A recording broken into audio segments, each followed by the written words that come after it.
Hello mga ka-SFT, today is Friday, February 26, 2021. Ilang araw matapos ang madugong engkwentro sa pagitan ng mga tauhan ng PNP at PDEA, inanunsyo ng Philippine National Police na may gagamitin na raw silang mga body cameras. Posible raw magamit ang mga kamera sa katapusan ng Marso at kaya mag-live stream at record ng video sa loob ng 8 oras. May night vision din ito at waterproof. Taong 2017 pa unang na-delay ang procurement ng mga ito dahil sa kawalan ng pondo at noong nakaraang taon dahil naman sa global travel and delivery restrictions. 15 mga mangingisda ang na-rescue ng Philippine Coast Guard sa Mindanao matapos magpalutang-lutang ang mga ito sa dagat sa loob ng 6 na araw. Napabalitang nawawala ang mga mangingisda matapos lumubog ang kanilang bangka sa kasagsagan ng pananalasa ng bagyong Auring noong nakaraang linggo. Ayon sa PCG, minor injuries lamang ang natamo ng mga mangingisda at nakatakdang ihatid sa Surigao City. Kung sakaling matuloy na talaga ang pagdating ng mga Sinovac vaccine sa linggo, tayo pa rin ang pinakakulelat na bansa sa buong ASEAN region pagdating sa bakuna. Ayon sa impormasyon ng GMA News Research, Laos ang unang bansang nakatanggap ng bakuna na sinundan naman ng Indonesia. Pangalawa sa huli ang Vietnam na noong Miyerkules lamang nakatanggap samantalang pinakahuli tayong magkakabakuna. Sabi ni Presidential Spokesperson Harry Roque, araw lang naman ang pagitan at wala itong ibig sabihin. Pero ang Laos, Indonesia at Singapore, 2020 pa lamang meron ng bakuna. Paalala pong muli, bukas na ang voter registration at pwede po kayong magparehistro kahit Sabado. I-download lamang ang form sa COMELEC website at ipasa ang application form mula Martes hanggang Sabado 8 a.m. to 5 p.m. sa Office of the Election Officer. I'm Joseph Morong. Stand with us. Stand for truth. Ang mga Pinoy ready na sa space mission dahil bukod dun sa 3 Pinoy engineers na kabilang sa Mars exploration, matagumpay ding lumapag sa International Space Station ang Maya 2 Cube satellite na gawang Pinoy. Lilan Chibursio reports. The navigation has confirmed that the parachute has deployed and we are seeing significant deceleration. Altitude 7.4 kilometers. Now has radar lock on the ground. Current velocity is about 100 meters per second, 6.6 kilometers of the surface. Ito ang makapigil hiningang paglapag ng Perseverance rover ng NASA sa planetang Mars. 20 meters off the surface. Produce a valid solution. Sa tulong ng nakakabit na rover downlook cameras, nasilayan ang surface ng Mars. Kasunod nito, inilabas din ng NASA ang mga bagong larawan ng Red Planet. Pati na ang tunog ng hangin sa Mars. July 30 noong nakarang taon, nilaunch ang 6-wheeled robot at lumapag sa Mars nitong February 18. Touchdown confirmed. Perseverance safely on the surface of Mars, ready to begin seeking the sands of past life. At talagang may pagmamalaki natin sa buong mundo dahil ilang Filipino-American engineers ang bahagi ng makasaysayang misyong ito. Si Gregorio Villar III ang tumutok sa safe landing ng robot sa planeta bilang Entry, Descent, and Landing o EDL Systems Engineer. Siya ang nagbibigay ng update sa mission control. Halos 8 taon ang kanyang ginugol sa pagbuo at pagtitest ng system para sa paglanding ng car-sized rover. As we were going through the atmosphere of Mars, I was battling between holding back tears and focusing on what's happening. Nagtapos si Gregorio ng high school sa St. Louis University sa Baguio City. Noon pa man, paborito na niya ang math at science subjects at malaking parte ng kanyang NASA journey ang naging edukasyon sa Pilipinas. I really enjoyed going to high school there because it really instilled upon me a lot of great Filipino values. Things like the work ethic and just the value of money. Si Edward Gonzalez naman, tubong Cavite at Quezon City ang mga magulang. Siya ang lead electromagnetic compatibility engineer sa Mars 2020 mission. Ang kanyang misyon, tiyaking maayos ang electrical components ng rover at hindi magkakaroon ng problema sa komunikasyon. Early in the mission that we would work with the designers. We brought the units into lab and tested it. And then once those went to the actual spacecraft itself, we tested the whole spacecraft and made sure that all of the units could work together without causing interference. At si Genevieve Velarde Yang, ipinanganak naman sa Binyan, Laguna. Proud Pinay ang mismong tumao sa Mission Control Room. Bahagi siya ng uplink team na siyang nagpapadala ng software command sa Perseverance rover. They put me in the mission control room and I was able to have the best seat in town. So it was amazing being in the room and watching everybody screaming. And I have been working on the Mars 2020 project for 4 years. Ang Perseverance rover ang itinuturing na biggest, heaviest at most sophisticated robot na ipinadala sa space na may 23 cameras. Halos 7 buwan itong sumahimpapawid bago nakarating sa Mars at tatagal ng 2 taon ang misyon nito. The reason Mars is so important is because it's our closest planet, our neighboring planet. And in addition to that, it's very it's similar to Earth, and we want to study Mars to understand what could happen to our own planet. That Mars 2020 Perseverance is trying to answer is if there was any evidence of past life, and that's why we're going there to collect samples to bring back, because the labs on Earth can find out if that's the case, and if it's the case that we could have life on Mars, which is our nearest neighbor. Magsasagawa rin ito ng experiment na makagawa ng oxygen sa carbon dioxide na siyang pangunahing hangin sa Mars. Landing on Mars is just the first step of this journey. We have a follow-up mission that is going to pick up all the samples that we took and then send it back to orbit and bring it back to Earth. Bukod sa ilang Pilipinong bahagi ng Mars exploration, alam nyo ba na ang pangalan ng ilang small craters sa planetang Mars ay hango sa ilang lugar sa Pilipinas? Kabilang dyan ang bayan ng Bacolor sa Pampanga, Kamiling sa Tarlac, Daet sa Camarines Norte, Naik sa Cavite, Solano sa Nueva Vizcaya, at Taytay sa Palawan. Ayon sa Gazetteer of Planetary Nomenclature ng United States Geological Survey, ibinase ito sa mga bayan na may mahigit 100,000 populasyon. Pero hindi lang Mars ang pinag-usapan pagdating sa outer space mission ng mga Pilipino. Dahil matagumpay ring lumapag sa International Space Station ang Maya 2 Cube satellite na tatak Pinoy. Ang nasa likod nito, 3 Pinoy space engineers na kumukuha ng doctoral degree sa Kyushu Institute of Technology sa Japan. Sina engineers Israel Bautista, Marlon Sehera at Mark Puryo. Mismong countdown na. So kabado. May mga instances na sumasabog yung rocket pagka nilo-launch o kaya habang nasa langit na bigla lang sasabog. So kasamang sasabog yung satellites namin na pinaghirapan namin. So nilaunch siya sa Sunday, tapos Monday afternoon. Sunday ng madaling araw siya nilaunch, tapos Monday afternoon siya nakarating ng space station. Yes, yung parang gano'n. Safe na nakarating yung payload, yung satellites doon. So much relief. Size ng satellite is 10 by 10 by 10 centimeters. So, nasa halos size lang siya ng fist. And then, yung kanyang maximum weight is 1.3 kilograms. Halos 2 taon nilang binuo ang nanosatellite mula 2018 hanggang 2020.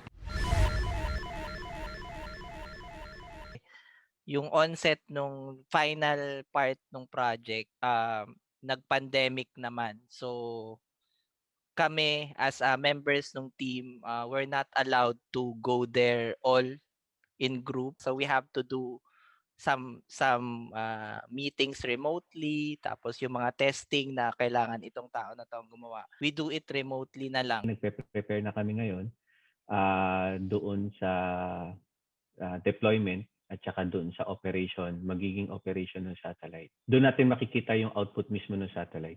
Layo ng satellite na makuhanan ng pictures at videos ang mga bansa mula sa kalawakan.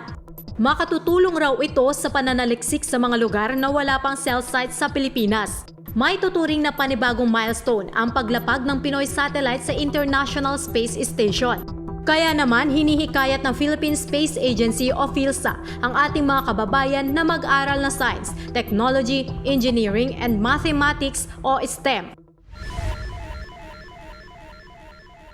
We're proud of our engineers and our scientists, no? And we're also proud of our cooperation with other countries that made this possible. I am confident in the ability of Filipinos to really punch above our weight, no? and achieve great things in space. We have to build the proper environment for them. The ethics of working hard would get me somewhere in life. So I think that was a big thing, is to work hard. And I don't think I was a genius. I see people around me that are so much smarter than me. But I think I have my own contribution to make. To the young engineers or anybody that wants to explore space, just shoot for the stars. If you miss it, you're still out of this world. Do the hard work, take the hardest math, take the science classes, ask questions, and just push yourself. It'll be rewarding. One of the most important things to do is to find something that you love. I chose physics because I was good in math and I love science. And that was the perfect choice, because as long as you find something you love to do, it never actually feels like I'm going into work. Sky is not the limit para sa ating mga kababayan na gumawa ng pangalan sa outer space mission. Sa kanilang talento at pagsusumikap, napatunayan na ang mga Pilipino ay kaya ring makipagsabayan sa space industry. Ako si Lilian Tiburcio, I stand for truth. Isang siklista ang dead on the spot sa Laguna matapos lumusot sa gutter at bumangga sa poste. Isa lamang ito sa mahigit 2,600 na mga aksidente dahil sa pagbibisikleta o pinakamataas sa loob ng 11 taon ayon sa tala ng MMDA. Abby Espiritu has more.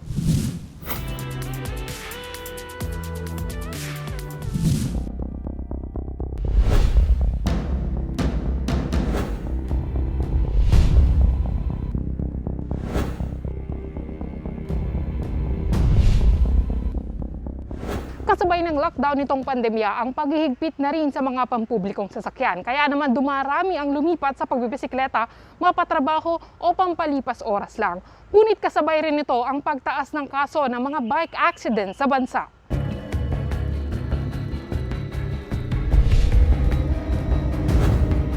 Ang bisikleta na sana'y pampalipas oras lang ang nagpabilis ng buhay at kalaunay naging dahilan ng pagkamatay ng 18 anyos na si Mark. Bikers dito sa Meginteng, patay.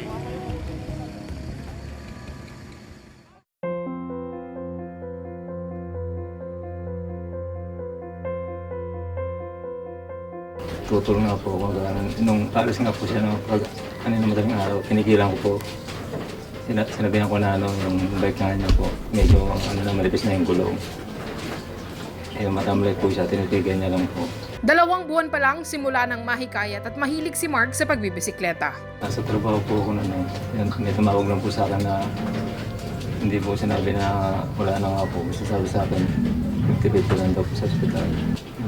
Hindi po makapaniwala, lalo po yung sumunod sa kanya. Sabi niya, uuwi pa daw po kuya niya. Iyak po na iyak. Nilagnat pa nga po pag ano. Ang ama at ina ni Mark, hindi pa rin makapaniwala sa pagkamatay ng kanilang anak. Ayun na nga po, kasi gusto po talaga niya mag-pulis eh. Sabi ko nga po sa ako, sasaladuhan niya daw po ako kung talagang graduate na siya ng pulis. Bilang baguhan na siklista, nahilig si Mark sa pagpunta sa mga malalayo at matatarik na lugar. At nang nangyari ang insidente, ikinatulala na lang ito ng 2 menor de edad na kasama ni Mark. Hindi nila sukat akalaing magiging metsa ng buhay ng binatilyo ang bisikleta. Lumushoot po siya sa gutter na taranta po siya.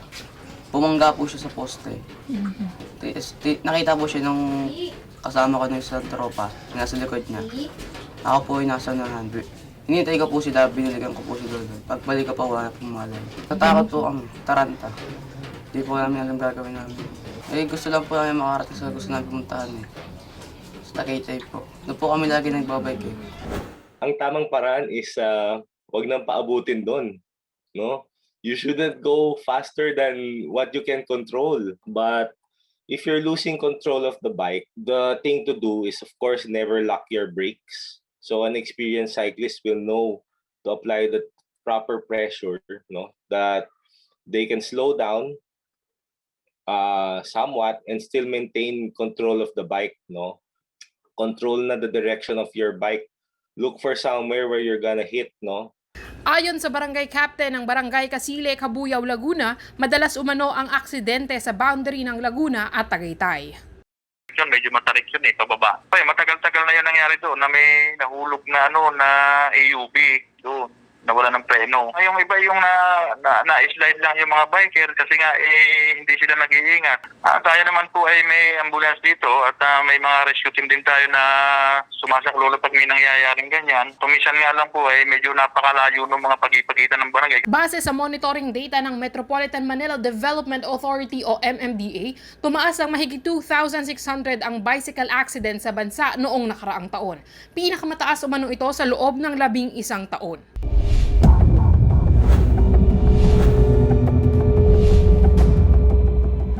Noong 2020 ay nagkaroon po tayo ng isang matinding lockdown, nagkaroon po ng ECQ ang Kalakang Maynila, na kung saan po ay ang ating mga kababayan ay of course in the absence of public transportation po natin ay lumipat po sa paggamit ng bisikleta. Usually yung mga aksidente niyan is yung mga regular na tinatawag nating semplang. Yung iba naman na sasabitan ng mga sasakyan, may mga fatal din. The cause for the accidents is the same reason there are accidents with any other vehicle. Even our new cyclists and even a lot of old cyclists lack discipline. Kahit 2014 pa nang magkaroon ng bike lane sa Metro Manila, tila mayroon pa ring mga pasaway. Right now, I believe that wala talagang sumusunod. Motorists don't follow it, don't respect it, and a lot of cyclists also don't use it. So what's happening, diba? I think it's it's a sort of transition phase. Kasi we didn't have any bike lanes before. Just simply having the bike lanes is a good first step. Sa darating na linggo, magkakaroon po ng inspeksyon, doon sa mga tinitingnan ng mga bike lanes, unang-una yung safety ng mga riders ng API, And of course, pangalawa po, ito po yung how it will affect the traffic. Mayroon umanong 3 aspeto na dapat pakatandaan para sa bike safety: physical, mental, and behavioral. Para sa physical aspect, sundin ang tamang pagsuot ng helmet at siguraduhin kompleto ang safety gears. Helmets have a size. It's not really a one-size-fits-all thing. So kung malaki yung ulo mo, you should get a helmet that's large. Although may adjusters naman, you could invest in this arm sleeves. And then this one, very cheap, a reflective vest. So you can wear this when you're biking. Para sa mental aspect umano ay ilagay ang focus sa daan. When you're bike commuting or go on the road, don't allow your mind to wander. Meaning while you're biking, you should think of what the situation is in front of you. Pinaka-importante umano ang disiplina sa daan. Kaya't bilang mga siklista, dapat din umanong matutunan ng basic hand signals. Here is turn left. You just put your hand out while you're biking. You turn left, turn right. Stop. Stop here is usually may ganon to signal stop. That's the international way. But here, dito sa atin, it's a raised face. Dapat malayo pa lang nagsisignal ka na. Maybe 5 to 10 seconds away from where you're gonna turn, you should be already signaling your intention to turn. Ang pagbibisikleta tulad ng iba pang transportasyon, dapat siguraduhin ang kaligtasan at iwasan ang pagiging pasaway para makaiwas sa disgrasya. Ako si Abby Espiritu, I stand for truth. Dahil sa kawalan ng COVID-19 vaccines dito sa Pilipinas, inirekomenda ng DOLE, International Labor Affairs Bureau, na pwede raw ipalit ang mga nurses sa bakuna mula sa United Kingdom at Germany. Tinututulan naman ito ng ilang mga nurse. Here's Richard Hedarian.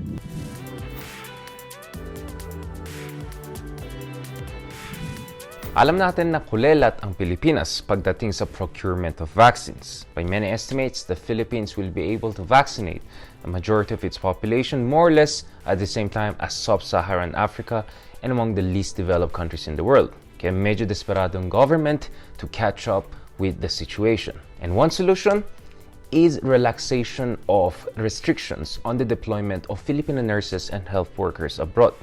The Duterte administration is apparently willing to lift the cap on deployment of Filipino health workers, especially nurses, to key European countries like Britain and Germany in exchange for COVID-19 vaccines. Ito ay ayon sa isang DOLE official. Alice Visperas, Director of the Department of Labor and Employment's International Labor Affairs Bureau, said that ang Pilipinas is willing to lift the cap on the deployment of nurses. Alam natin ang nurses are among millions of OFWs working abroad who are responsible for, among others, sending back home around $30 billion in remittances. Kasama dyan ang year 2020. Sa kasalukuyan, Britain is a hotspot for COVID-19, especially a new variant of it. Germany naman is among the 10 most affected countries in the world. While the two countries have in the past month or so inoculated close to 23 million people, the Philippines has yet to start its campaign to immunize 70 million adults, or 2/3 of its 108 million population. In fact, ayon sa government data in 2019, just ahead of the COVID-19 pandemic, almost 17,000 Filipino nurses signed for overseas work contracts. A lot of nurses, for instance, are saying that they should have the freedom of movement and the ability to seek better payment, better life, and better working conditions, safer working conditions overseas. Ayon sa Jocelyn Andamo, Secretary General of the Philippine Nurses United, we are disgusted on how nurses and healthcare workers are being treated by the government of the Philippines as commodities or export products. In many ways, mukhang desperado ang Philippine government and is resorting to desperate measures, including a potential barter deal, exchanging our nurses for vaccines. But many will tell you, hindi naman kailangan yan if the Philippine government was more proactive and more decisive last year when it had the chance to get tens of millions of vaccines from top producers around the world. Nonetheless, let's hope that the Philippine government will move forward in the best way possible at ang ating mga health workers will get the kind of protection and also the freedom to choose where they want to work as they should. Ako po si Richard Haydarian. Stand with us. Stand for truth.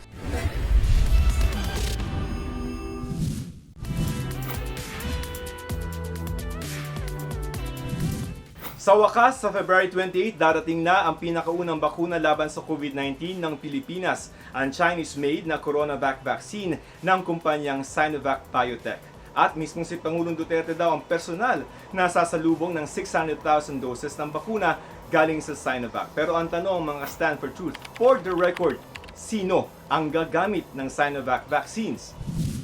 250 healthcare workers, 250,000 and 50,000 soldiers kasi 100,000 were donated to the soldiers. Paano yan kung ang sinabi sa atin mismo ng Food and Drug Administration kung sa healthcare workers gagamitin ng Sinovac, may 50.4% lamang itong efficacy tulad ng nangyari sa Brazil. Bagaman kung sa mga malulusog na 18 to 59 years old ito gagamitin, nasa 65.3% hanggang 91.25% naman ang efficacy o bisa nito. Ibig sabihin, sir, healthcare workers pa rin yung unahin natin. Alam niyo po, it's up to the healthcare workers dahil lininaw na po ni Dr. Domingo, if they want it, they can have it. It is not a contraindication. Hindi po pinagbabawal. If they want it, they still have their priority. If they don't want it, they will still have their priority kung dumating yung ibang mga brands. So ibig sabihin, sir, ang ipipila natin, healthcare workers pa rin. It's just up to them na parang if you show up on Monday, if Monday is the schedule, then tuturukan ka. Kung hindi, di hindi. Opo, ganun po yon. Wala pong pilitan yan. With 91% efficacy para sa vaccine na ito at may EUA naman po siya, wala naman po tayong nakikitang dahilan kung bakit sila hindi dapat bigyan ng bakuna. Kung kayo ang tatanungin, mga stand for truth, sang-ayon ba kayo na sa mga healthcare workers at mga militar natin gamitin ang Sinovac vaccines? Narito naman ang sagot ng ilan natin mga stand for truth.